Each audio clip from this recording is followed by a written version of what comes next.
Boa tarde, senhoras e senhores. Bem-vindos ao terceiro Simpósio Nacional de Geografia Política. É uma honra muito grande tê-los aqui, presentes em Manaus, para prestigiar este simpósio, que certamente começa a ganhar corpo no seio da comunidade geográfica.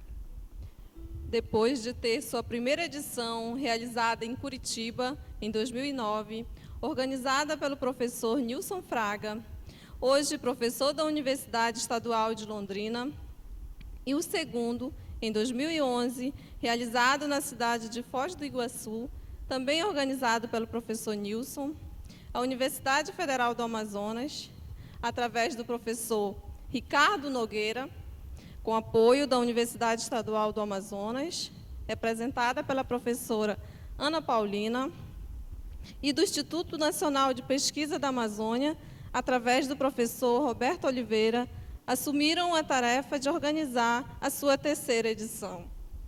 Com financiamento do Conselho Nacional de Desenvolvimento Científico e Tecnológico, CNPq, e da Fundação de Amparo à Pesquisa do Estado do Amazonas, FAPEAM, o terceiro simpósio se propõe a reunir especialistas nacionais e estrangeiros na área da geografia política, para apresentar as reflexões sobre as tendências da nova configuração do arranjo geopolítico mundial, com a emergência de novos países despontando como potências mundiais, o surgimento de novos estados e o papel das instituições e suas relações com o território. Além disso, pretende rever os pensamentos e conceitos clássicos dos expoentes da geografia política. E, enfim, expor trabalhos que estão sendo realizados ou concluídos por pesquisadores, estudantes de cursos de graduação e pós-graduação e da área específica e áreas afins. A realização do terceiro Simpósio Nacional de Geografia Política, em Manaus, ganha relevância pela posição que a Amazônia possui no território brasileiro. Não apenas a sua extensão territorial, mas ao seu significado geopolítico, associado à larga faixa fronteiriça com mais de 10 mil quilômetros lineares, a biodiversidade e a sua riqueza cultural. E para prestigiarmos essa biodiversidade e essa riqueza cultural, ouviremos o som da Amazônia com o intérprete regional Cabral.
Essa música é só instrumental, é uma música do Raiz Caboclo. Eu tentei aqui porque eles têm vários instrumentos, eu tentei. Levar uma música agora do Torrinho e do Aldísio Figueiras, chamado Porto de Lenha.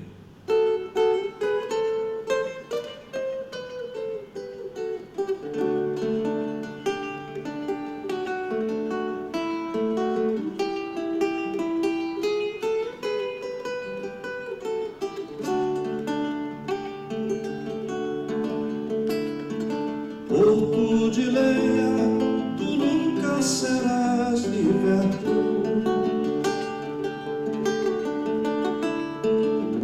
Com uma cara sardenta e olhos azuis. Quem souber cantar, não fique acanhado. Porto de lenha, Tu nunca serás liberto.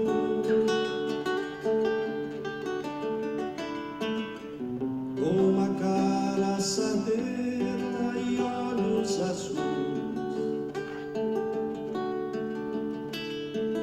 No quarto de flauta do alto Rio Negro, pra cada sambista, paraquedista, que sonha sucesso, sucesso sulista.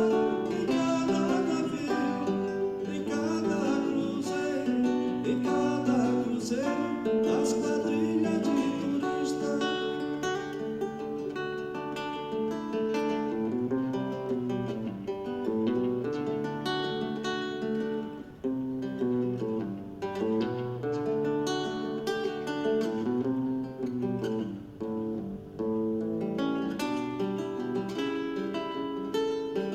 Porto de lenha, tu nunca serás liberto.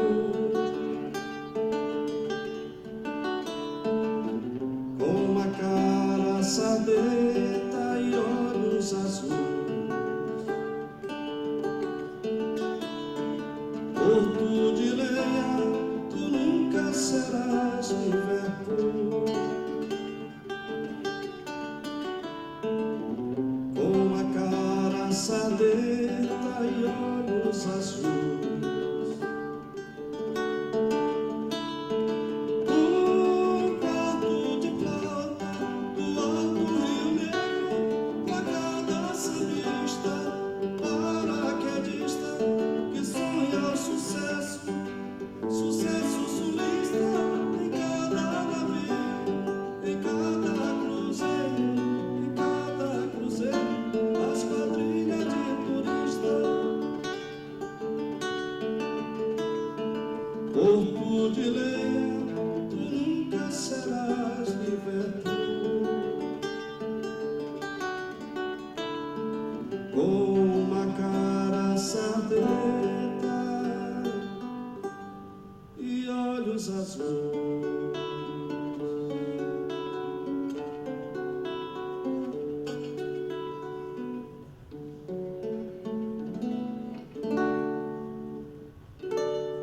beleza? Se vocês souberem a música, se vocês quiserem cantar, não fique acanhado. Essa música era do Torrinho e do Aldísio Figueiras. Agora eu vou levar uma música outra música do Raiz Caboclo, Amazonas Morena.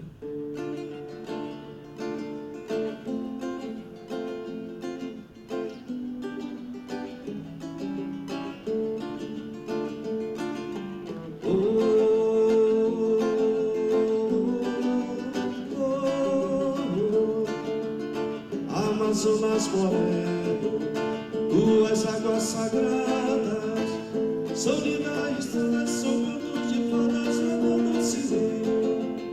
A canoa que passa, o voo da caça, as gaivotas cantando te vão deixando o gosto de amar. O caboclo sonhando e arremando o seu triste penar. Esse poema de folhas que ressoa nas folhas da linda floresta do meu rio mar. O caboclo sonhando e arremando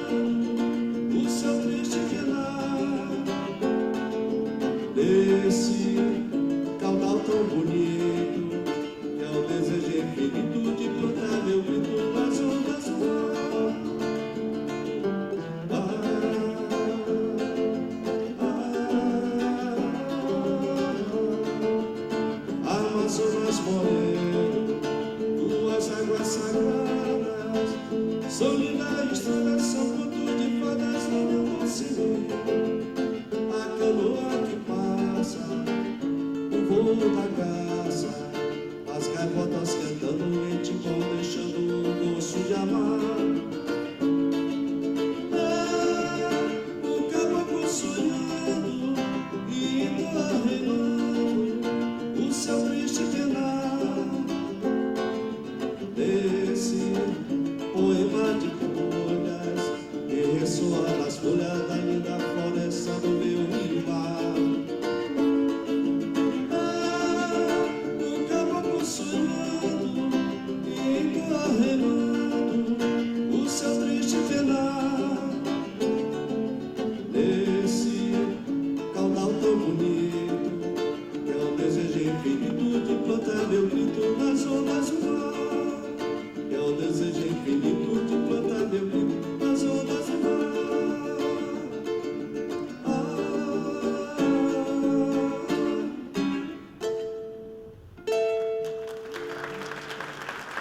Beleza, obrigado. Continuando, vou levar uma outra música que retrata a nossa região, né? O Adelcio Santos, o professor Adelcio Santos, fala do encontro das águas, né? Chamada Argumento, essa música.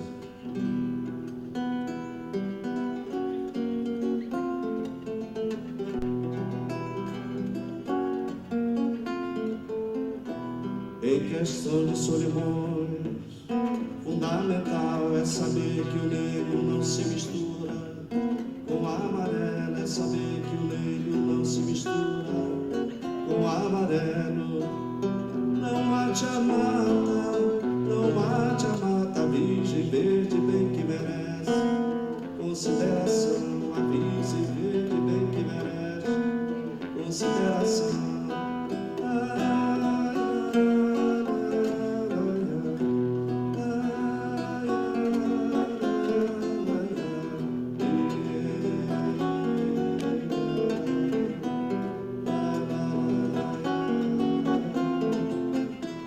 Em questão de Solimões, fundamental é saber que o negro não se mistura com a amarela, é saber que o negro não se mistura com a amarelo. Não mate a mata, não mate a mata, virgem verde bem que merece consideração, a virgem verde bem que merece consideração.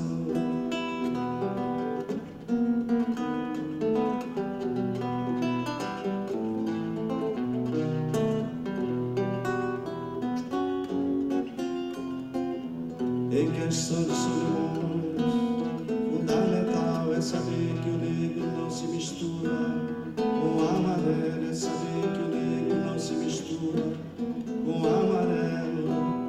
Não mate a mata, não mate a mata, virgem verde bem que merece consideração, a virgem verde bem que merece consideração, virgem verde bem que merece consideração. Obrigado. E a parte mais triste agora, eu vou levar uma música chamada Codajás, que retrata o que acontece no nosso porto, não só aqui de Manaus, com outros portos que tem aí. Codajás é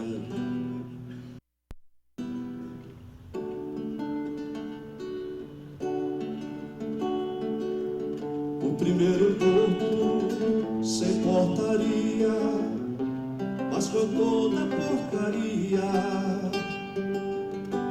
que o mercado aportou. Codajás,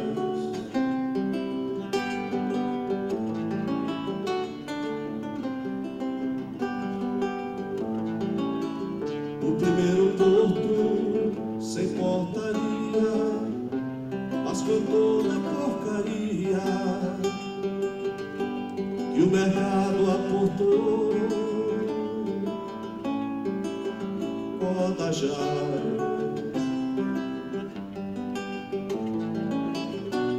amor tudo incendiou, Margarida Alzafon se pintou até estranha, dor e frio ela encontrou. As imagens refletidas, Solimões incendiou, Cocajá de luz acesa, corda jaz iluminou. As imagens refletidas, Solimões incendiou, Cocajá de luz acesa, corda jaz iluminou.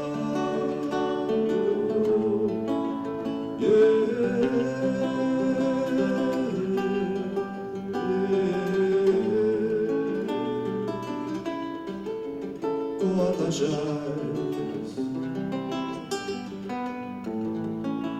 o primeiro porto sem portaria, mas com toda a porcaria que o mercado apontou. Corda jaz,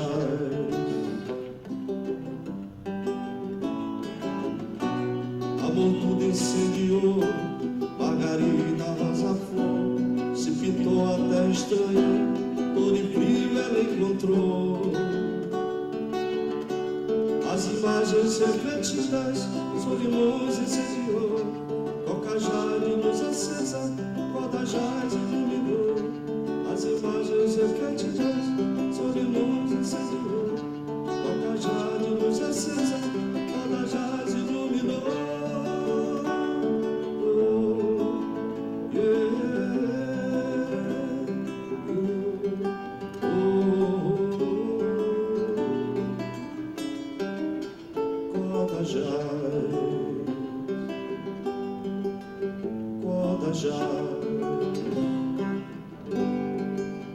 Corda jaz.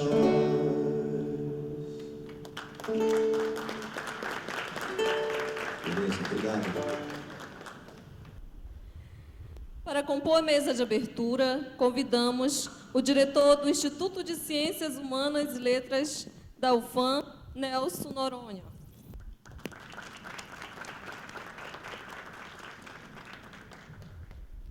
O chefe do Departamento de Geografia da UFAM, Manuel de Jesus Mazulo.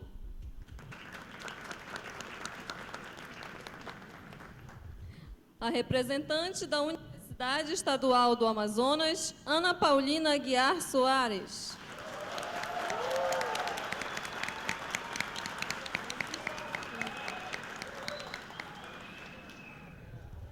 O representante do Instituto Nacional de Pesquisas da Amazônia, professor Roberto Monteiro de Oliveira.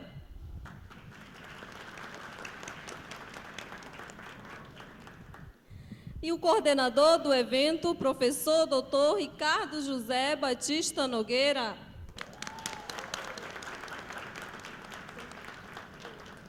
Não, vamos lá. Aqui já. E os representantes das universidades, professores, alunos e toda a comunidade acadêmica dos estados do Acre, Alagoas,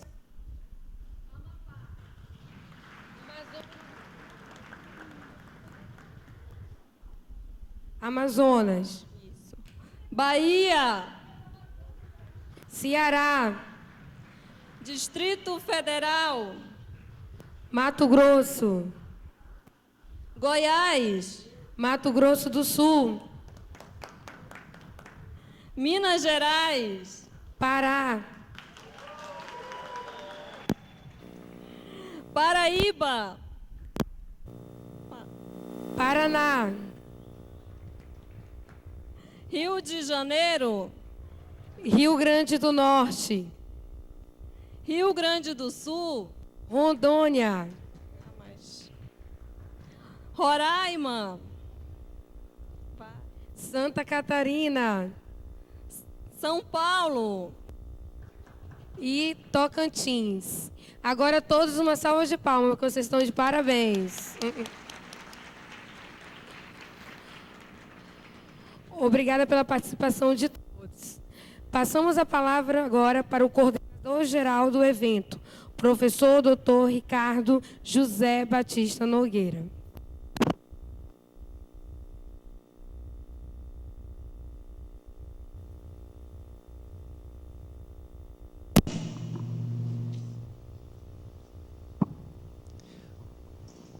Bem, em primeiro lugar, boa tarde a todos, né?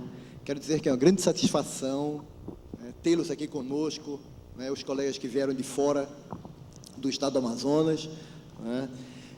Saudar a vinda de todos vocês, né, e dizer que, desde o último evento, né, em Foz do Iguaçu, em 2011, né, eu percebi a grande responsabilidade que era em organizar este evento. E aí não titubeei, evidentemente, em convidar pessoas que pudessem contribuir, né? Como a professora Paulina, Ana Paulina, né, professora da Universidade do Estado do Amazonas, e o professor Roberto Monteiro, do Instituto Nacional de Pesquisas da Amazônia, né? Eu gostaria de passar a palavra a cada um e, ao final, eu, né, falarei um pouquinho mais, saudando todos vocês. Em primeiro lugar, eu gostaria de passar a palavra para o diretor do Instituto de Ciências Humanas e Letras, que é o centro, né, que abriga o curso de Geografia, o professor doutor Nelson Noronha.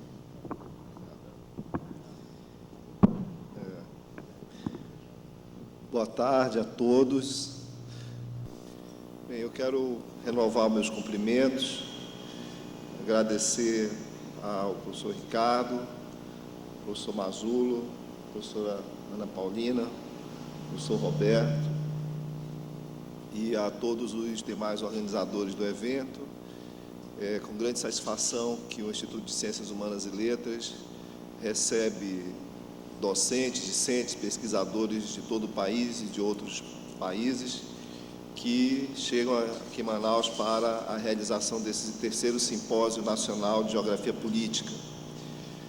É um momento oportuno, por vários motivos, que esse evento ocorre, certamente, e particularmente ocorre aqui em Manaus, na nossa Universidade Federal do Amazonas. Para nós, essa satisfação decorre de que o Instituto de Ciências Humanas e Letras abriga um grande número de cursos, entre eles os cursos de Geografia, da graduação, das licenciaturas, do bacharelado e do mestrado. E também nós recebemos e desenvolvemos atividades com várias outras áreas de conhecimento que têm afinidade com a geografia e com essa temática da geografia política, da construção de espaços, da ocupação de espaços, da transformação e da constituição de territórios. A Amazônia é justamente, né, vamos dizer assim, a área dos espaços, a região onde o espaço é objeto de uma preocupação, de um conjunto de acontecimentos que dizem respeito ao espaço. Nesse momento, nós estamos, além de várias discussões, como bem mostra aqui a pauta de discussões, de apresentação de trabalhos, vivemos na Amazônia e no Brasil um momento não só de estudos, mas se existem muitos estudos, muitas pesquisas em torno da questão do uso do espaço como problema político.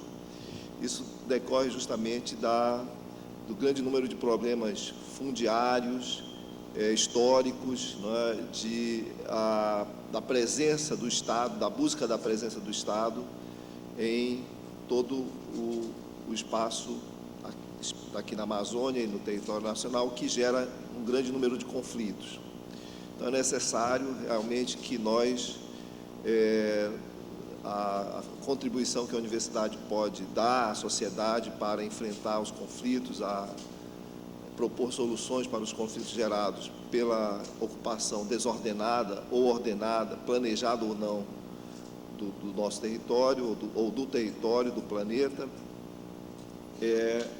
de se deter a pesquisar, a refletir e a pôr em discussão o resultado dessas pesquisas. Ao mesmo tempo, essas preocupações, elas estão vinculadas a disseminação do conhecimento do planeta, do conhecimento dos recursos naturais, do conhecimento das gentes que vivem, ocupam, se movem e alteram o nosso espaço, ou o espaço em que nós vivemos. É preciso que esse conhecimento seja acessível à sociedade, tanto para a formação da juventude, quanto para que se possa, mediante esses conhecimentos, propor políticas públicas que permitam a solução ou mediação dos conflitos, de tal modo que todos os protagonistas desses conflitos possam encontrar maneiras de entendimento, não é? e de respeito mútuo, de respeito também à natureza. Parece que hoje a política ou uma geopolítica não pode considerar apenas o bem-estar da humanidade, é preciso considerar também o bem-estar do planeta, né, da vida, a preservação da vida, não só a preservação da vida humana. E aliado a isso, o nosso país hoje está num processo de discussão justamente das leis que regem a organização do ensino, particularmente daquele ensino, daquele conteúdo de formação dos jovens, do ensino médio, e que certamente, direto ou indiretamente, todos nós temos interesse na medida em que também formamos professores, e particularmente formamos professores para o ensino médio.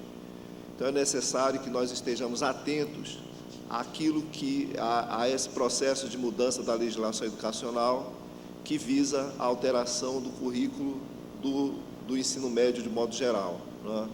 Onde estarão, qual é o campo, qual é o espaço, né, que a geografia, as ciências humanas, de modo geral, terão nessa reformulação. Eu vejo que, além disso, né, na programação do evento, há discussões sobre as interações da academia com a comunidade. Nós não podemos esquecer que a universidade não é só um espaço acadêmico, quer dizer, ela não se justifica, a produção do conhecimento, a promoção do ensino não se justificam sem que haja uma interação com a sociedade, sem que se responda a algumas demandas da sociedade. Então, eu tenho visto também que há uma preocupação dessa natureza de produzir conhecimentos, mas produzir conhecimentos com lastro na vida social. Então, essas são razões pelas quais nós temos muita satisfação de receber todos vocês aqui. Agradeço aqui ao professor Silvio Pulga, que tem recebido, né, todos vocês aqui no auditório da Faculdade de Estudos Sociais, e eu desejo a todos que, nesse período que estejam aqui em Manaus, que estejam aqui na UFAM, vocês tenham a melhor acolhida possível, sintam-se em casa, né? Nós, nesse momento, temos algumas questões, alguns problemas, mas eu acho que a coordenação do evento já deve ter dado solução a isso, que nós suspendemos, a reitoria suspendeu a oferta de serviço das cantinas, mas tem aqui o serviço de restaurante da UFAM e alguns... Bom, eu acho que essas questões de logística vocês devem ter resolvido, mas nós estamos passando por um processo de transição de uma reitoria para outra, então talvez algum incômodo deva estar afetando vocês. Mas, de todo modo, eu quero colocar a estrutura do ICHL à disposição da organização do evento e de todos vocês, e desejo que o evento seja marcado pelo sucesso, pelo êxito, e que nós possamos, né, nos encontrar em outras ocasiões aqui em Manaus ou em outros lugares onde se discuta essa questão tão relevante que é a questão da geografia política, do uso, da governança e do conhecimento dos territórios. Muito obrigado e parabéns mais uma vez.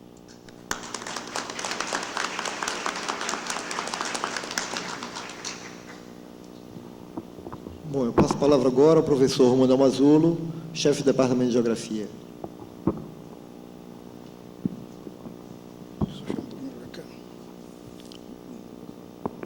Boa tarde a todos.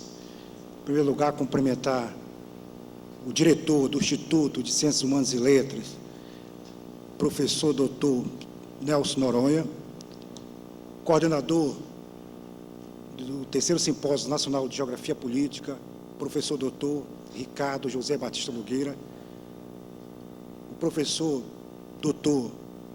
Roberto Monteiro de Oliveira, representante do Instituto Nacional de Pesquisa da Amazônia, a professora mestre Ana Paulina Aguiar, da Universidade do Estado do Amazonas, né?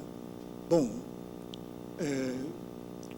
o professor Dr. Ricardo Nogueira, quando assumiu lá em Nova Iguaçu, né, no segundo simpósio, né, de Geografia Política, ele assumiu o compromisso de realizar esse terceiro simpósio, né, imediatamente, né, ele chegou ao departamento, né, começou a formar a sua equipe de trabalho, né, e nós, quanto chefe, acompanhamos desde o início, né, desde a formação, desde a gestação dessa equipe, e que tem trabalhado arduamente, né, para realizar esse terceiro simpósio.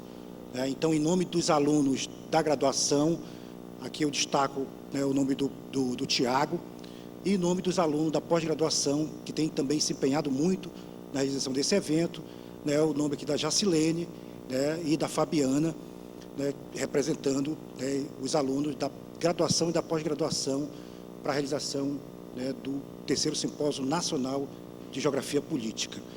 Bom, então, nós desejamos, né, as boas-vindas a todos os pesquisadores, professores, né, que vocês tenham uma boa estadia nesses dias de realização do encontro aqui em Manaus, né, e que o encontro possa trazer bons frutos nessa área da geografia política, que e isso mostra também, professor Dr. Ricardo, né, que o Departamento de Geografia, o curso de Geografia da Universidade Federal do Amazonas, né, vai consolidando suas áreas do conhecimento, né?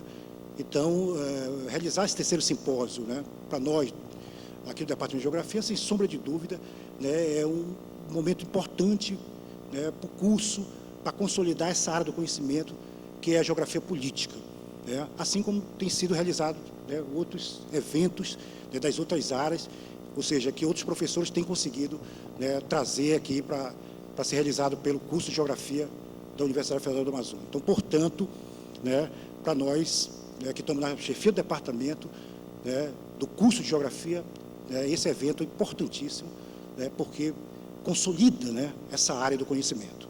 Então, a todos, né, nós esperamos que tenhamos boa discussão, né, os trabalhos também que vão ser apresentados, né, as comunicações livres e, principalmente, né, as mesas redondas e as palestras que vão ser, né, realizadas no encontro.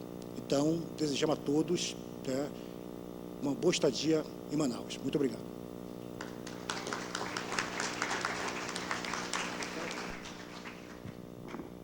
Bom, passo a palavra agora à professora Ana Paulina Aguiar Soares.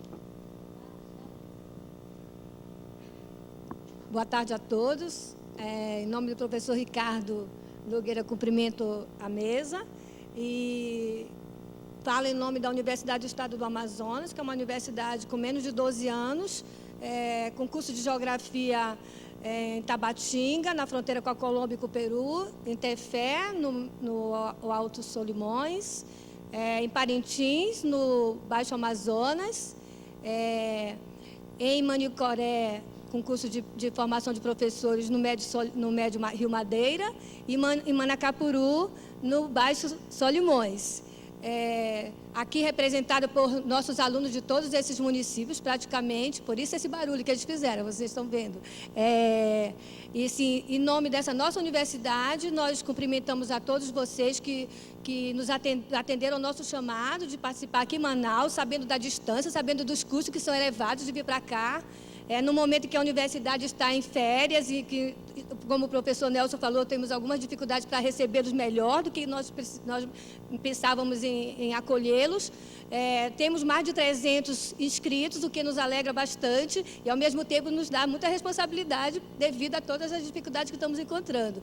Mas agradecemos também essa disponibilidade de vocês, pedimos desculpas pelos inconvenientes, agradecemos aos que participaram na comissão científica, que foram muito gentis em nos atender também, e aos convidados internacionais e aos convidados nacionais que estão aqui presentes, tá? Então, espero que vocês tenham uma boa semana, possamos aprofundar bastante nesses nossos estudos e convidá-los também para amanhã, às 7 horas da noite, na frente do Teatro Amazonas, para um show musical que nós vamos apresentar como atividade cultural daqui, tá bom? Muito obrigada, sejam bem-vindos.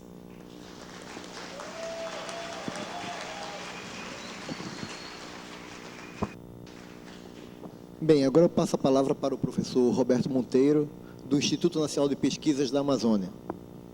Boa tarde, meus amigos. Sejam bem-vindos a este simpósio aqui em Manaus. Eu vou ver se consigo dominar minha emoção para dizer alguma coisa para os senhores. É muito emocionante para mim vir participar, após 30 anos de ausência aqui, né? Participar de uma mesa como essa e ver o curso de Geografia se afirmando entre outros cursos da Universidade do Amazonas e realizando um evento dessa natureza de caráter internacional. Foram anos duríssimos, né?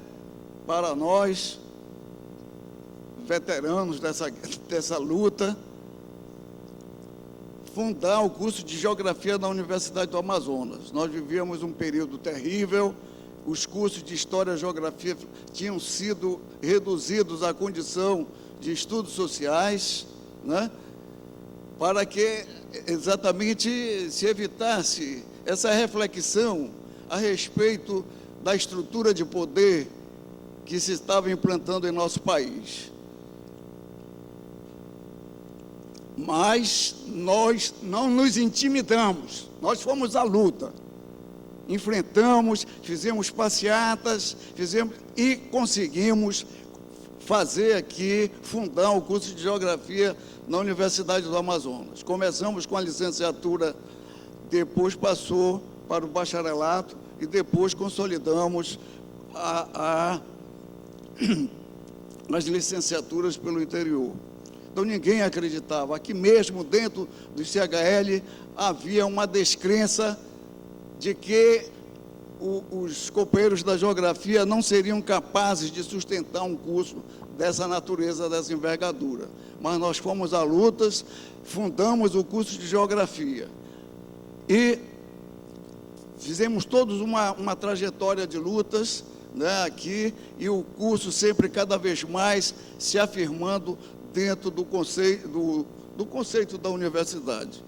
E hoje é difícil para mim segurar a emoção de ver o nosso curso de Geografia promovendo um evento de caráter internacional, trazendo aqui a Manaus aquilo que existe de melhor na geografia mundial e nacional.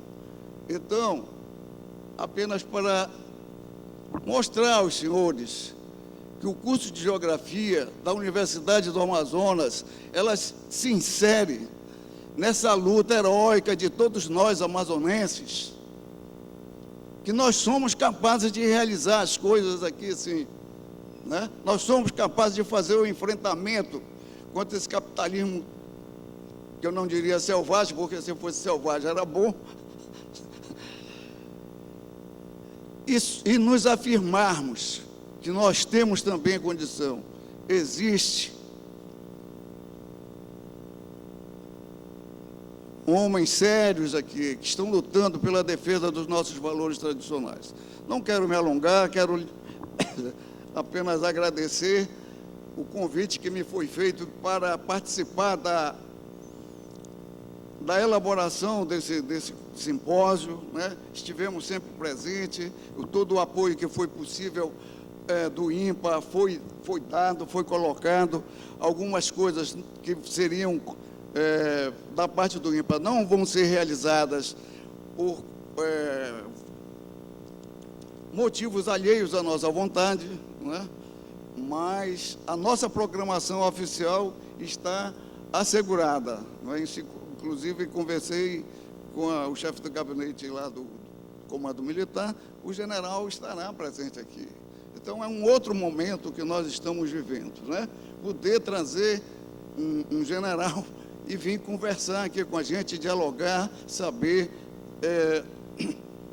o que se passa na cabeça dos nossos dirigentes militares. Então, muito obrigado pela oportunidade e tenham todos um bom simpósio. Aproveitem dessa presença, né, do que existe de melhor na geografia mundial e nacional, aqui presente em Manaus. Muito obrigado.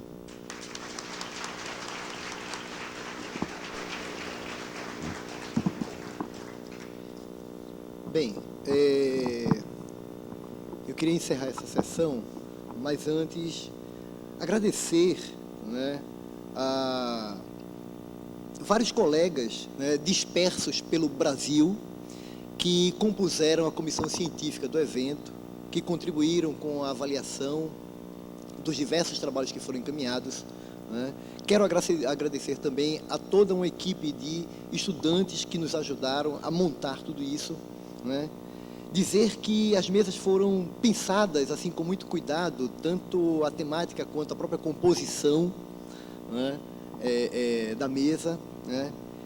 Agradecer ao professor Hervé Thierry, né, que já está aqui presente, acabou de chegar de São Paulo, juntamente com a professora Beatriz Giblan, diretora da Erodot. O professor Hervé Thierry é professor visitante da Universidade de São Paulo, né, chegou do aeroporto há pouco e está aqui conosco, né, pelo apoio internacional também, né.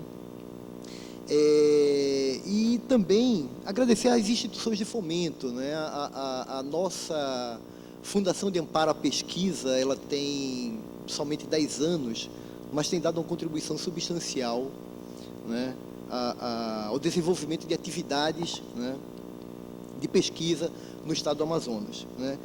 E, assim, todos os convidados estão confirmados, né. O professor Vanderlei Messias deverá estar chegando amanhã, o professor André Martim, da USP, também está chegando, o nosso colega Gilberto Rocha, da Federal do Pará, também confirmou, né? E também, para a mesa de quinta-feira, o general, o comandante militar da Amazônia, né, general Eduardo Vilas Boas, né, estará aqui conosco, né? E, assim, foi interessante dizer isso, falar isso, porque a inspiração foi o próprio livro do Hans Weigert, né, escrito em 1942, Geógrafos e Generais, né? E aí houve toda uma negociação, não somente com o general Eduardo Vilas Boas, mas também com quem ficaria na mesa com ele, né? Então, assim, estamos numa região que é estratégica e penso, né, a nossa discussão toda levou a ideia de convidá-lo também, né? Então, a própria professora Iná também está aqui presente conosco, o professor Edu Silvestre, da Federal do Rio Grande do Norte, o professor Aldomar, que é da comissão, né? O professor Adilar, da Federal do Paraná, também está aqui, Adriana Dorfman, ou seja, temos uma série de colegas que participaram da comissão científica e estiveram aqui conosco, estão aqui conosco participando. Vou apresentar a vocês a professora doutora Iná Elias de Castro, como se precisasse, né? Mas é o ritual. Então, graduada e mestre em Geografia pela UFRJ e doutora em Ciência Política pela UPERJ. Pós-doutorado na Universidade de Sorbonne, Paris 7. É professora associada da Universidade Federal do Rio de Janeiro e coordena o GeoPol, Grupo de Estudos e Pesquisas sobre Política e Território. Tem desenvolvido estudos com ênfase na área de Geografia Política, com destaque para a territorialidade das instituições e da representação política, federalismo, sistema municipal, Escala Política e Cidadania. Desenvolveu trabalho sobre o discurso político e o regionalismo na região Nordeste, e no Rio de Janeiro sobre as densidades institucionais dos municípios. Atualmente, pesquisa as relações entre o sistema político institucional e o território. Ao longo da carreira, a professora tem mais de 30 artigos publicados e 20 capítulos de livros. É autora e organizadora de 9 outros livros. E bolsista Produtividade do CNPq. Sem mais delongas, com a palavra, a ilustre professora Iná Elias de Castro. Qual que é melhor falar aqui? Bom, boa noite. Obrigada, primeira de praxe, agradecer os organizadores pelo convite gentil e pela oportunidade de rever essa cidade, de rever a Amazônia, que é uma região que, obviamente, encanta sempre a todos nós, pelas características e pelos desafios. E também agradecer aos colegas que aqui estão, e aos alunos e estudantes, etc.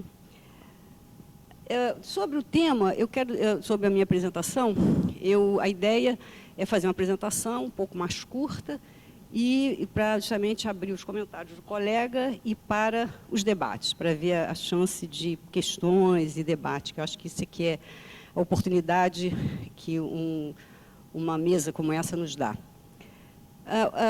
O desafio que o colega me colocou era um tema amplo, geografia e política.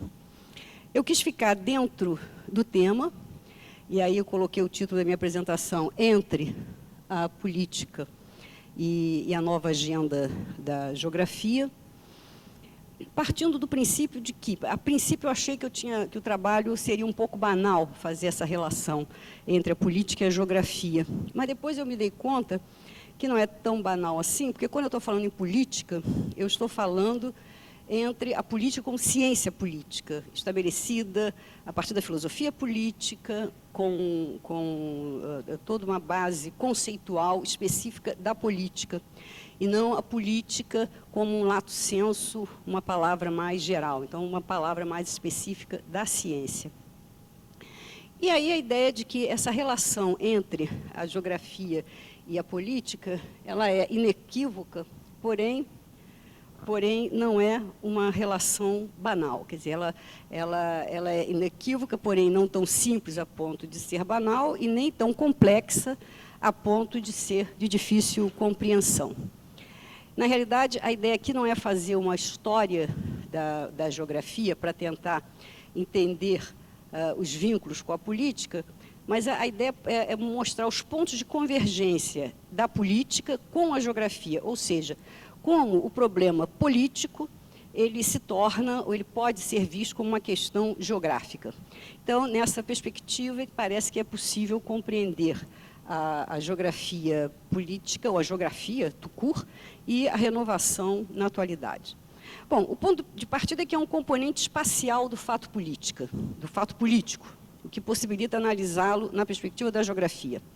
Ou seja, a partir das escalas em que ele se manifesta, da ordem espacial que ele afeta e que é afetado, e a partir dos lugares em que ele ocorre, percebendo-o como um fato também geográfico.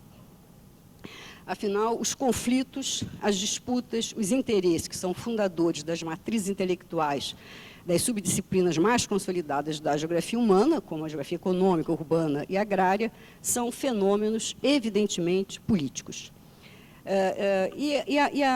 A conexão da geografia com a política será aqui apresentada a partir de duas questões que me parecem necessárias. Primeiro, de que modo a política está presente na agenda da geografia e como esse fenômeno é compreendido tendo em vista o paradigma ou a matriz intelectual adotada pelo pesquisador. Tentamos aqui delimitar a resposta a partir do tema central da política, que é o Estado e as suas instituições. Bom, por que a minha insistência do Estado, em falar o Estado? É interessante que vários colegas, às vezes um colega fala assim, mas por que você ainda insiste em falar de Estado? O Estado tem mais importância? Por que essa insistência? Bom, porque numa perspectiva da política e da ciência política, o Estado é fundamental. E toda disciplina tem uma questão forte. A questão forte da ciência política é por que existe governo, ou por que existe o Estado, o governo como uma questão de Estado. Então, na realidade, o olhar para a política, nós somos obrigados a olhar para essa instituição que segundo historiadores, é a instituição mais antiga da humanidade, na medida que, se a gente pensar, desde que os primeiros grupos humanos tiveram um pequeno excedente e se tornaram, quer dizer, e liberaram uma parte da sua população como excedente, alguma forma de governo desse grupo começou a se fazer. Então, para alguns, começou ali a se instalar um Estado primitivo. É lógico que o Estado que nós falamos, que nós nos reportamos, é o Estado moderno, de longa construção desde o século XV até os nossos dias, um longo processo de construção do Estado moderno, e no século XIX o Estado-nação. Então, é uma instituição de longa data. Bom, então, a ideia é estabelecer, a partir do Estado, as suas limitações, o Estado e suas instituições, e é justamente essa opção deriva da impossibilidade da análise política fora dos marcos que estabelecem as regras e os limites das disputas no interior da sociedade. Na realidade, desde que essas se tornaram mais complexas, formas institucionais foram estabelecidas para impor regras de convivência social. Essas formas evoluíram até as formas atuais do Estado moderno, da qual nós nos encontramos subordinados. Bom, então, a apresentação está organizada a partir de cada uma dessas partes. Não, volta. Desculpa, mas essa é a desvantagem da gente nós mesmos, ou seja, darmos o controle ao outro é sempre complicado, né?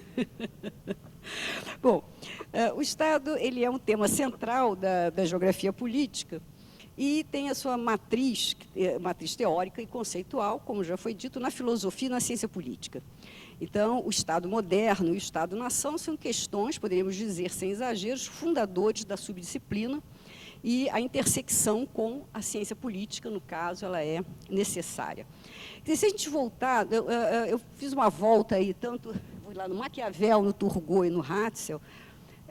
O Maquiavel, se a gente pensar o texto, o Príncipe do Maquiavel, que é um texto fundador para a ciência política, da ciência política, ele é fundador justamente de uma moral política fora da moral religiosa, daí a importância que o texto tem para a política.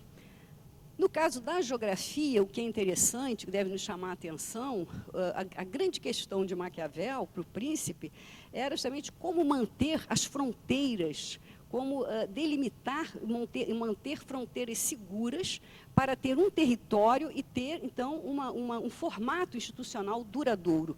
Ou seja, no contexto do século XVI, o que era importante era justamente pensar, para Maquiavel, pensar em superar toda a fragmentação política da Europa naquele momento. Então, a ideia, o Estado moderno, ele se impunha como uma instituição que era capaz de garantir a durabilidade de uma sociedade sobre um território. Então, esse era o elemento fundamental do Príncipe do Maquiavel. Então, na realidade, a mensagem do Maquiavel para nós geógrafos é que não há Estado duradouro sem a centralidade territorial do poder de mando na sociedade, né, de mando e de controle da sociedade.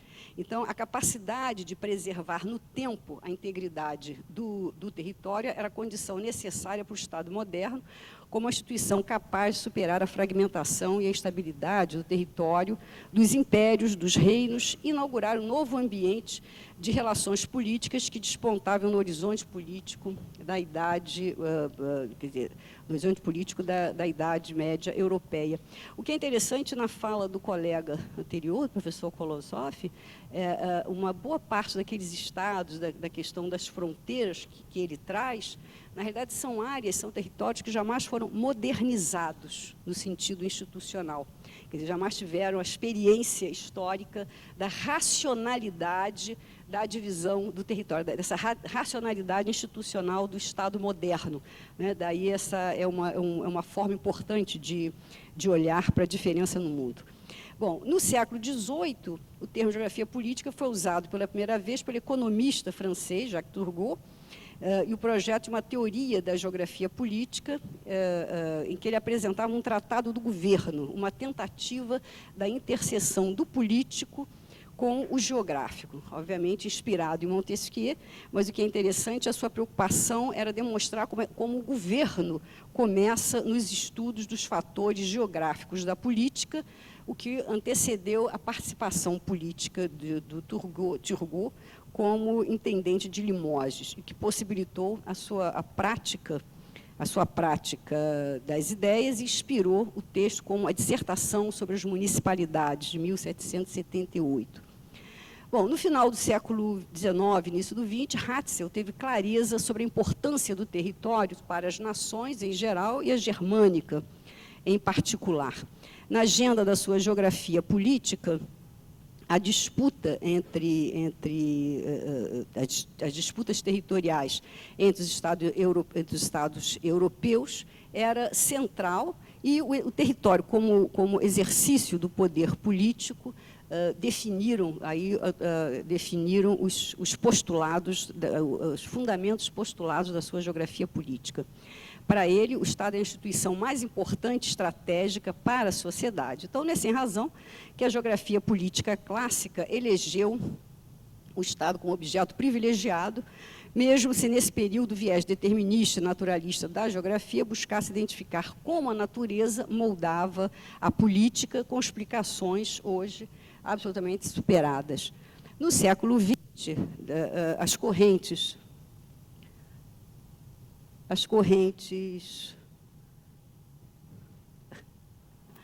no século XX, as correntes anarquistas tiveram uma outra perspectiva, e, na realidade, a visão quer dizer, na geografia foi o Élisée Reclus, e a perspectiva era justamente, quer dizer, havia um debate ideológico, um debate filosófico importante entre anarquistas e os liberais, ou mesmo até um pouco entre os comunistas também, os marxistas, mas a ideia é que a sociedade, quer dizer, eles negavam a ideia do Estado justamente por negar a coerção, todo o papel de coerção do Estado. Então, para o anarquista, a paz social e a sociedade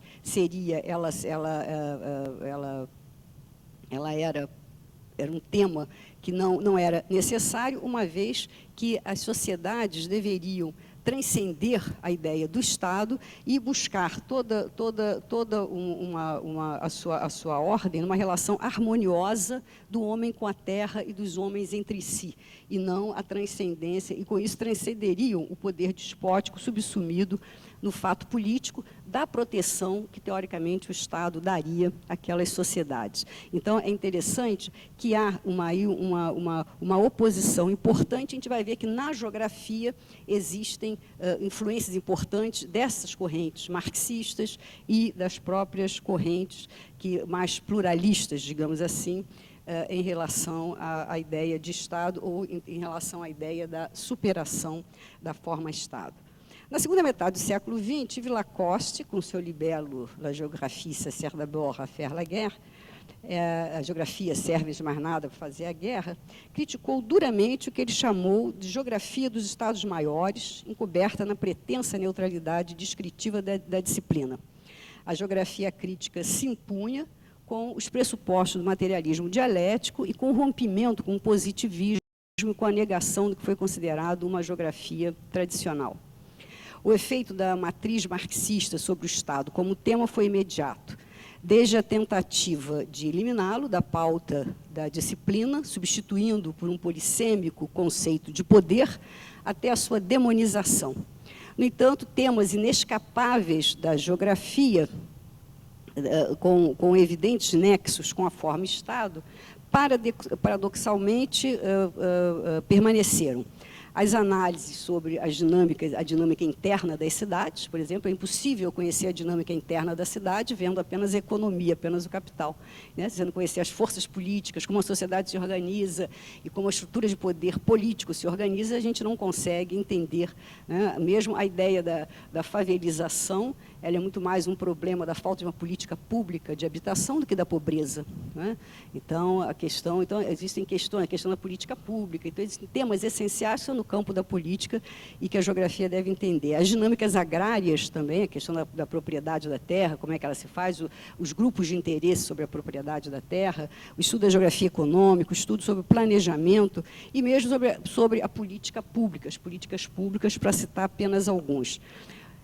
E, na ausência, que é interessante, em decorrência de uma perspectiva, na ausência da perspectiva institucional, que se impôs mais tarde para resolver o paradoxo inicial, justamente as correntes institucionalistas que a geografia trouxe da economia, o capital era tomado como uma onipotência que tudo explicava.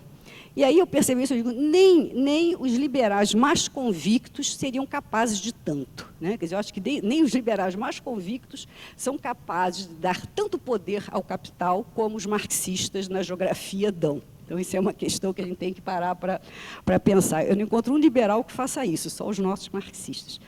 Bom, independente da polêmica, porque o Estado ainda deve fazer parte da agenda da geografia, em primeiro lugar, da forma mais banal, porque ele ainda não foi superado como formato institucional moldado para controlar as paixões, ou seja, para reduzir os conflitos decorrentes da luta social pela defesa dos interesses individuais e coletivos. Além disso, sua existência supõe e impõe a centralidade do poder, do mando e da obediência que é extraído do seu poder infraestrutural, com implicações para tudo e todos do território. E segundo, porque, mesmo se o sistema é capitalista, não há oposição entre interesses do Estado e os interesses do capital, mas, pelo contrário, há uma interdependência entre ambos. O capital precisa do Estado para garantir as condições essenciais à sua reprodução, e o Estado precisa do capital para que sejam produzidos excedentes que serão extraídos pela sua burocracia e aplicados para preservar a sua legitimidade. Ou seja, o Estado precisa de recursos financeiros para manter sua burocracia, para cumprir suas funções básicas, como segurança interna, a aplicação das leis, preservação da moeda, além das suas funções ampliadas do Estado, que caracteriza o Estado de bem-estar, como saúde, educação, proteção ao trabalho, ao trabalhador, aos vulneráveis, etc. Ou seja, o Estado é uma instituição extremamente cara. Bom, nós estamos aqui dentro de uma, quer dizer, todos aqui somos pagos pelo Estado, muitos são bolsistas, muitos viajaram com o dinheiro do Estado, estamos num lugar mantido por capital, e esse dinheiro vem de onde? Esse dinheiro vem do sistema produtivo, e quem produz é o capital. Então, essa relação me parece óbvia que, algumas vezes, a geografia deixa de lado, esquece isso, né? Bom, nós temos, eu acho interessante a gente tem alguns colegas ainda anarquistas, vou falar um pouquinho. Então, eu acho interessantíssimo. Hoje nós temos anarquistas funcionários públicos. E eu acho genial isso, né? Bem pós-moderno, e que fazem pesquisa, aí pedem dinheiro do CNPq para fazer pesquisa do anarquismo contra o Estado. Também acho uma delícia. Bom, mas, enfim, então são temas. Então, esses são alguns temas, no caso, entre os muitos temas da geografia, que têm direta ou indiretamente as funções do Estado como fator explícito, obviamente, a geopolítica, que hoje é aplicada fortemente nos estudos de relações internacionais, as fronteiras e sua dinâmica contemporânea, o território como conceito, como base material da sociedade, o poder que não pode ser pensado sem a centralidade territorial do Estado, a geografia eleitoral, a gestão do território, o planejamento, o federalismo, os regionalismos, as unidades da federação, se o Estado é federativo, as escalas políticas de gestão pública. O trabalho de pesquisa em cada um desses temas, se as instituições do Estado e as escalas em que elas atuam são consideradas, será capaz de trazer mais evidência sobre aquilo que nos interessa, o processo dinâmico de apropriação dos espaços pela sociedade. Na realidade, mesmo se o Estado hoje tem menos autonomia para definir os rumos da história, como ele teve até o segundo pós-guerra mundial, o seu papel para o território, para a sociedade, para o indivíduo e para o capital está ainda longe de ser superado. Nesse sentido, melhor do que ignorá-lo ou maldizê-lo é compreendê-lo. Outro tema que nós...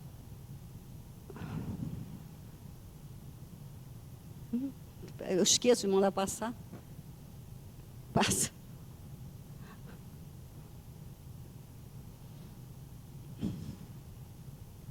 Bom, aqui a gente... vou esquecendo de passar, então... Bom, outro tema que eu quero trazer aqui um pouco é a ideia dos conflitos de interesse. Quer dizer, esse é outro tema central da política e que passaram a fazer parte da agenda da geografia com a perspectiva crítica dos anos 70 do século XX. Essa ampliação da agenda foi importante por aproximar a geografia das ciências sociais e por trazer para a disciplina o problema crucial da pobreza e das injustiças, né?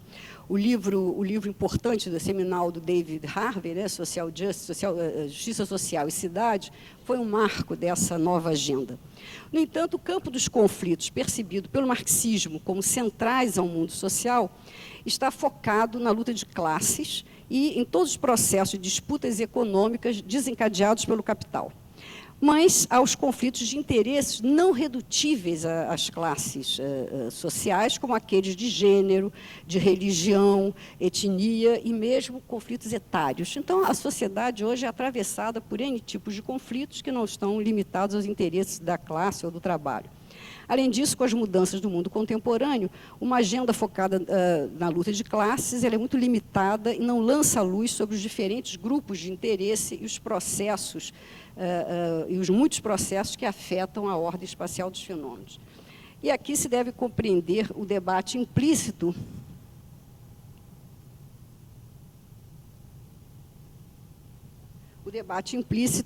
na questão dos interesses. Numa perspectiva mais pluralista, o ambiente de liberdade faz emergir os conflitos que são inerentes à convivência social e, portanto, são legítimos. Então, isso acho que é uma questão de base conceitual fundamental, porque numa perspectiva que não seja delimitada a uma ideia, quer dizer, que seria, a gente vai ver com a oposição de algumas correntes, numa base que eu nem vou chamar de liberal, porque não é isso, é pluralista mesmo, do ponto de vista de concepção filosófica, os conflitos são legítimos. Duas pessoas juntas há conflitos, seja marido e mulher, pai e mãe, mãe e filho, ou seja, as pessoas não pensam iguais. Obviamente, alguém vai criticar isso com uma visão individualista, tudo bem, mas como se nós somos uma sociedade de indivíduos, é preciso que a norma, é preciso haver normas para a convivência social. Então, no caso, a norma e a lei, garantidas pelas instituições públicas, isto é, pelo Estado, no momento da fase atual, são recursos fundamentais para a regulação dessa convivência. No campo marxista, no entanto, os interesses são sempre interesses de classe, e os conflitos são inerentes às sociedades capitalistas de classe. Nesse campo, como o capital e a classe capitalista dispõem de recursos para impor seus interesses, estes são sempre perversos e alienantes para a classe trabalhadora. Essa diferença de concepção é importante para compreender as limitações da análise marxista do mundo contemporâneo e o debate entre politólogos e outros cientistas sociais. Cabe lembrar a perspectiva do anarquismo. Nesta, não há espaço para os conflitos e para a coerção legal. A boa ordem social se faz no consenso, mesmo se na experiência do século XX, nas sociedades complexas, esse tenha sido sempre imposto autoritariamente. Na atualidade, algumas vertentes comunitaristas ou de valorização ontológica do local estão presentes nos estudos de geografia urbana e incorporam essa perspectiva também compreendida como autonomia de forte influência do filósofo Cornelius Castoriadis. No campo da política, a liberdade de escolha é fundadora da arena de interesses, mas a obediência às normas sociais é fundadora da igualdade republicana. Essa é uma questão crucial que emerge quando trabalhos comparativos são feitos, especialmente em temas que buscam compreender a relação entre as instituições políticas, a sociedade e o espaço por elas organizado.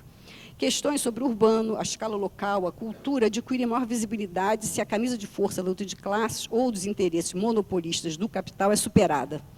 Ainda nesse campo, a incorporação do tema do capital social, como trabalhado por Putnam, tem sido incorporado à agenda da disciplina com resultados interessantes que renovam as discussões sobre o papel do território como um locus institucional para compreender as injustiças espaciais, suas possíveis causas e efeitos. As políticas públicas têm também emergido na geografia como possibilidade analítica, e aqui os problemas ambientais se inscrevem. E aqui os problemas ambientais se inscrevem e o ambiente torna-se cada vez mais uma questão política. A natureza passa a ser, em muitos lugares, instâncias, o foco das disputas dos grupos de interesse formados por diferentes atores sociais. E acho que está numa região da Amazônia que essa é uma questão crucial. Né? Não é possível pensar, quer dizer, a questão do ambiente é uma questão realmente de disputa de determinados grupos e interesses diferenciados em relação ao ambiente. Bom, o outro ponto que eu queria tocar é o ponto da cidadania. Bom, a cidadania ela é o exercício dos direitos e deveres de cada cidadão vis-à-vis a sociedade em que vive e o território em que habita. Para a política, o campo da cidadania é aquele dos conflitos distributivos. Então, isso é interessante, porque no campo da economia, por isso que é uma diferença importante perceber a questão da economia com a política. No campo da economia, os conflitos são sempre conflitos produtivos. Ou seja, quais as condições para a produção. No caso da política, os conflitos são conflitos distributivos, né? Como você estabelecer a distribuição daquilo que é produzido. E a cidadania é a chave, o elemento central desses conflitos e que foi sendo resolvido, ou pelo menos foi sendo resolvido, que eu digo, foi sendo trabalhado ao longo de alguns séculos. Ou seja, a ideia desses conflitos é das demandas da sociedade para participar na partilha justa do excedente social, que no século XX, a partir da segunda metade do século XX, o estado do bem-estar foi, digamos, o ponto alto dessa partilha, desse distributivismo. E se a gente pensar nessa capacidade da cidadania de estabelecer, ir resolvendo progressivamente os conflitos distributivos, a Suécia é um excelente exemplo dessa capacidade de resolver esses conflitos distributivos. E na realidade, para a disciplina, para a geografia, a questão é como esses conflitos são resolvidos no espaço. Então, é interessante, a gente pode ver isso tanto numa escala global, entre diferentes países, comparando entre países, ou dentro de um mesmo país, como em algumas partes, no caso do Brasil isso é muito forte, em algumas regiões brasileiras, a questão da distribuição ela é muito mais equitativa ou menos desigual do que em outras regiões. Então, ou seja, de que modo o Estado, e a ideia é de que modo o espaço favorece ou não o acesso a recursos que tornam o exercício da cidadania uma realidade, uma vez que não se trata de um direito apenas formal, mas um direito que é um conjunto de direitos que se realizam no espaço. Então, para a geografia, é interessante analisar como a cidadania, uma vez que a cidadania ela se conquista pela lei geral, pela lei, pelo direito, mas a realização do ser cidadão se faz no espaço. E é justamente a proximidade dos direitos, a proximidade das instituições nas quais alguém pode usufruir esse direito é que torna esse tema uma questão importante para a geografia. E, obviamente, há uma diferença enorme entre alguns direitos sociais, quem mora na Amazônia, que sabe da Amazônia, as distâncias, o isolamento, a dificuldade institucional. Alguns direitos que o Brasil, teoricamente, já tem, são vivenciados, podem ser vividos de uma forma muito melhor em algumas regiões, em algumas áreas, do que em outras. Então, essa é uma questão importante que a geografia pode trabalhar, uma vez que é um direito, né, que tem a sua materialidade própria.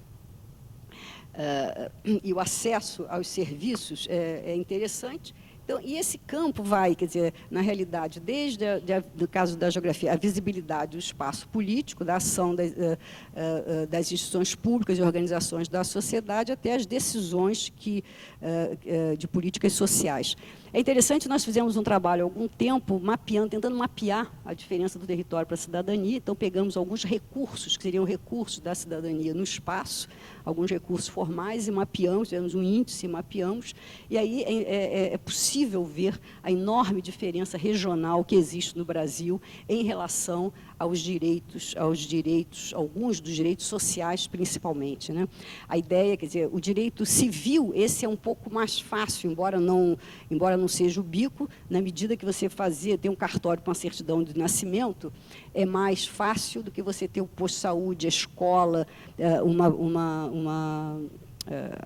alguns órgãos de defesa de mulheres, defesa de crianças, de menor e adolescente. Então, esses são muito menos ubíquos do que outros. Dentro dos problemas contemporâneos, então, relativos da cidadania, tem os problemas relativos à exclusão, as novas formas de incivilidade, as diásporas, que já constituem novos temas da disciplina, e, obviamente, que esses conflitos distributivos eles não podem mais ficar limitados apenas ao campo da política, mas é importante que eles...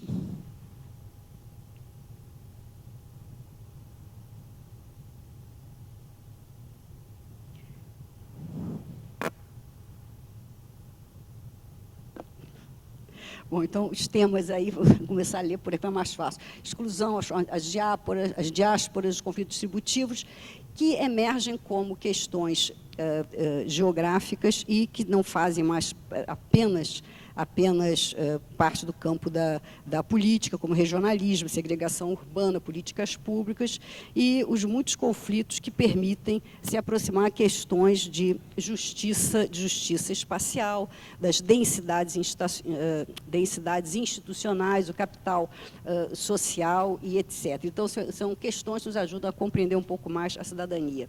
Na realidade, a cidadania contemporânea coloca frente a frente forças e os recursos das instituições políticas e aquelas da sociedade, cada vez mais se organiza para que os interesses sejam contemplados.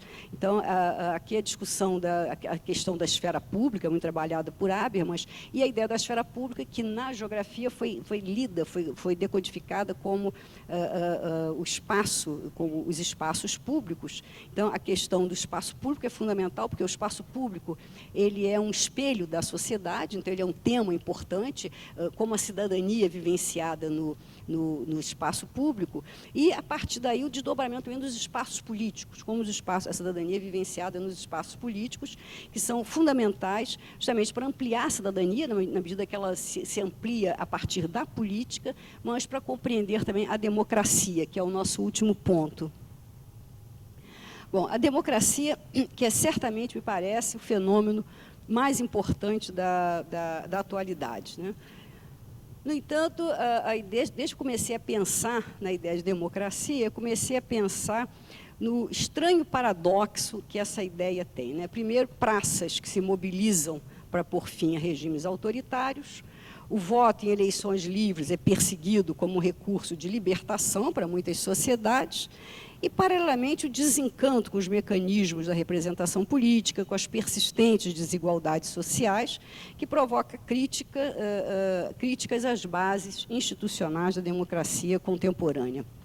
Nesse sentido, o debate em torno da ideia de democracia como forma de governo continua sendo fascinante. Primeiro, porque a democracia, como teoria, tem estimulado as melhores mentes que desde a antiguidade refletem sobre ela. Seja porque toda tentativa de colocá-la em prática é interessante que ela promove novos debates entre os defensores mais radicais e os críticos mais implacáveis. Seja porque sua existência ou ausência afeta o cotidiano das sociedades, ou seja porque se trata de um modelo político institucional que, desde a década de 90, vem sendo adotado por um número crescente de países. Mas, como a democracia não pode ser pensada sem considerar a geografia, o tema convoca a disciplina partilhar do debate. Bom, a democracia envolve envolve questões claramente ligadas ao território, então ela envolve questões como extensão, distância, acessibilidade, escalas, população, densidade, infraestrutura, urbanização, estrutura social, etc. E é interessante que no debate, se nós pegarmos os clássicos da democracia, quer dizer, desde Rousseau, Montesquieu, Tocqueville, a gente vai ver que a questão do tipo, a democracia, a montagem, uma estrutura de governo representativo, tanto as divisões dentro da sociedade eram consideradas, elite versus massa, educados versus não educados, proprietários versus não proprietários, como a questão simplesmente da extensão, quer dizer, como você estabelecer governo democrático em grandes extensões imperiais. Para o Rousseau, por exemplo, que seria um dos pais da democracia moderna, a democracia ela só seria possível em unidades muito pequenas e, de preferência, não ricas, porque a riqueza ia tornar os seus cidadãos egoístas e iam brigar por mais dinheiro. Então, tinham que ser unidades pequenas e pobres. Então, havia toda uma discussão muito forte. O Tocqueville, ele percebeu, quando o seu trabalho Democracia da América, foi a primeira situação que ele viu de uma grande nação, de um grande território que podia ser democrático, coisa que para os idealizadores europeus era impossível pensar a democracia, uma democracia participativa, qualquer que ela fosse, em territórios muito grandes. Então, a questão do território é uma questão realmente fundamental. E, ao mesmo tempo, vinculado à questão do território, era a questão da democracia, o modelo institucional da representação representativa ou o modelo da democracia direta. Então, essas duas questões se opunham. E na geografia, o que é interessante, esses dois modelos vieram na geografia e estabelecem claramente uma questão da escala, né? A escala, o grande território, a grande extensão territorial, como sendo, obviamente, como requerendo claramente uma institucionalidade de representação. E o pequeno território, esse sendo possível a democracia direta. E nas matrizes intelectuais, né, quer dizer, que opõe, aí, no caso, a matriz mais pluralista, vendo justamente o modelo, os aparatos, quer dizer, modelo de governo com aparatos institucionais, de representação, que garantam a maioria, mas ao mesmo tempo que incluam também a proteção das minorias. E, no caso, o principal e o outro, e a discussão com relação à vertente radical ou direta, justamente a preocupação maior é com a busca do consenso e eliminação do conflito.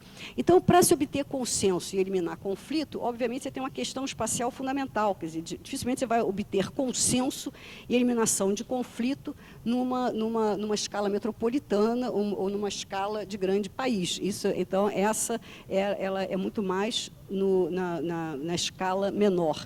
E aí, dentro da geografia, o que é interessante, essa clivagem aparece, quer dizer, ela aparecia desde o iluminismo, e na geografia hoje ela se mostra muito mais com a ideia de certos grupos que se voltam para o local. Então, a democracia como uma democracia do local, uma democracia, os grupos de geografia cultural, alguns pós-modernos, da geografia humanística, então muito mais, ou uma parte da geografia marxista, com a preocupação do local e da democracia direta como a verdadeira democracia, enquanto as outras vertentes, ou as vertentes mais pluralistas, se podemos dizer, elas têm uma visão muito mais das dificuldades institucionais, até porque não acreditam na possibilidade de eliminação do conflito. Bom, se para a política a democracia é forma de governo, para a geografia o foco se desloca para os espaços onde ela efetivamente se realiza. Nessa perspectiva, há um amplo campo de pesquisa. O mais antigo e consolidado é o da geografia eleitoral, cujas análises podem ir da escala da urna até o território do Estado, ou seja, entre demandas, conflitos, alocações públicas, sistema eleitoral e a decisão do eleitor. Ainda no campo do processo eleitoral e da representação, há na geografia o debate, que eu já falei, que é entre a escala local e a escala nacional, quer dizer, com as duas matrizes intelectuais se opondo aí. O que é interessante é que essa ideia da democracia ela nos faz refletir e nos remete ao que seria a ideia do espaço político. E o espaço político é um espaço que é delimitado pelas regras do poder político, é um espaço dos interesses, dos conflitos, da norma, do controle, e é um espaço que demarca um território onde interesses se organizam e onde as ações possuem efeitos necessariamente abrangentes para todo o conjunto da sociedade. Na realidade, o que é interessante é que o espaço político é um espaço significativo e hoje a ideia é se pesquisar como os espaços da democracia se organizam. A ideia de que a democracia requer espaços físicos para a sua realização. E eu achei muito interessante que, recentemente, eu tive acesso ao autor inglês, em que o livro de 2012, em que o trabalho é democracia e espaço público. Mas ele fala um pouco também dos espaços políticos. E, para ele, quer dizer, ele é da ciência política, ele busca a geografia, porque ele diz que toda a democracia precisa do que ele chama de fisicalidade, physicality, quer dizer, de fisicalidade, ou seja, a democracia se realiza no espaço. Então, ele fala mesmo a ideia das redes cibernéticas, do espaço, do cyberespaço, ou das grandes redes que seriam que eliminariam a ideia do voto, que faria uma nova possibilidade de uma democracia direta. Ele mostra como, apesar de as redes se mobilizarem, Twitters e Facebooks, etc., se mobilizarem para o encontro, os encontros existem em alguma praça, na rua, em algum lugar. Então, ou seja, a democracia ela existe na medida que ela precisa de um fórum, de um espaço específico. Ele desenvolve todo um trabalho e que eu acho interessante, que é um campo, quer dizer, que já vários politólogos estão entrando na ideia dessa materialidade do espaço, e me parece que é um campo aí que a geografia deveria ocupar, porque se nós não ocuparmos, obviamente, cientistas políticos ocuparão por nós. E, ao mesmo tempo, é um campo que eu acho que nós temos toda a possibilidade de ocupar e dizer coisas interessantes sobre esses espaços da democracia. No caso do Brasil, por exemplo, a gente tem algumas pesquisas interessantes sobre os conselhos, os consórcios, e é possível mapear isso em termos de Brasil, ou seja, a democracia é um fenômeno político, ou um fato político que pode ser perfeitamente mapeada, perfeitamente mensurada, quantificada, comparada, que eu acho que isso é uma grande contribuição que a geografia daria. Bom, mas há ainda outros... Aqui um pouco... Então, há outros, algumas... Quer dizer, na agenda da geografia, é possível pensar nos nossos conselhos, diferentes tipos de funções, os nossos níveis federativos, como configuram recursos de participação. A própria democracia brasileira, que, na realidade, ela é uma democracia representativa e direta, né? Quer dizer, nós temos os dois recursos, não somos apenas de um tipo de sistema de representação. Na realidade, existe uma gama importante de trabalhos e de pesquisas sobre esses temas, né? E, para finalizar, há uma questão que vem emergindo fortemente, que é como pensar a democracia na condição contemporânea, como pensar a democracia na condição contemporânea da sua difusão para países periféricos. Ou seja, nesse país, a tradição oligárquica, a resiliência das desigualdades sociais, a prática recorrente do populismo, que favorece a extensão dos direitos por cooptação e não por conquista social em arenas políticas, em arenas de disputa, enfraquece a contrapartida dos deveres e estabelece um problema que é crucial, que é o problema da manipulação contemporânea da pobreza. Pesquisar os espaços políticos das democracias periféricas contribuirá para compreender o seu movimento e um pouco do seu futuro. Bom, concluindo, é um vasto campo, um vasto e interessante campo de investigação para a geografia e uma nova agenda da geografia política, quando fenômenos e processos da política são percebidos a partir da sua materialidade, da sua ordem espacial. E eu acho que tem uma questão fundamental, me parece, que é justamente pensar como a pobreza, como ela se torna um fato importante na geografia, mas pensando a partir desses vieses, como é que trabalhar com a pobreza a partir da ideia, principalmente, de tudo que a pobreza implica, né? Cooptação, manipulação e etc. E qualificar e caracterizar a democracia numa perspectiva como essa.